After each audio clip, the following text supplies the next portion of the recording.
అంటే ఇదంతా జరగకుండా ఉండడానికి ముఖ్యమంత్రిని డైరెక్ట్గా ఎన్నుకుంటే ఏం జరుగుతుంది? ఇప్పుడు సార్ దేన్ని అంటే ఎట్లెన్నుకున్నా వచ్చేటి అనర్థాలు వచ్చే ప్రోస్ అండ్ కాన్స్ ఉంటాయి ఎందులోనైనా. ఉమ్. ముఖ్యమంత్రిని ఎన్నుకున్నప్పుడు మనం ముఖ్యమంత్రిని రికాల్ చేసే రైట్ కూడా ఇవ్వాలి. ఆ సుస్థిర ప్రభుత్వాలు ఇలా ఒక అందని ద్రాక్షగా మారుతున్న తరుణం అది. ఎప్పటికప్పుడు పార్టీ లుకలుకలతోని స్వార్థ చింతనతోని స్వార్థపూరిత రాజకీయాలతోని రాజీవ్ గాంధీ గారు యాంటీ డిఫెక్షన్ అమెండ్మెంట్ 52 తీసుకొచ్చిండు 10th షెడ్యూల్లో చేర్చాలని చెప్పి. అప్పుడు కొన్ని విధి విధానాలు రూపొందించారు.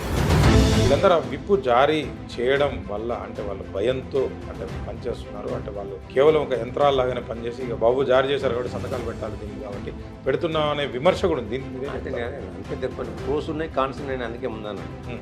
ఎందుకంటే ఒక పార్టీ నేను ఒక కాన్స్టిట్యున్సీకి ఇంత పని చేద్దామని వస్తున్నాను, నాకు ప్రశ్నించే హక్కు లేకుండా పోతుంది. నేను విప్పించినప్పుడు నేను ప్రశ్నించే హక్కు లేకుండా పోతుంది. నా భావ స్వాతంత్రాన్ని అంటే విప్పు ఉండాలంటారా వద్దంటారా? విప్పు ఉండాల్సిందే, దానికి కొన్ని పరిమితులు ఉండాలి.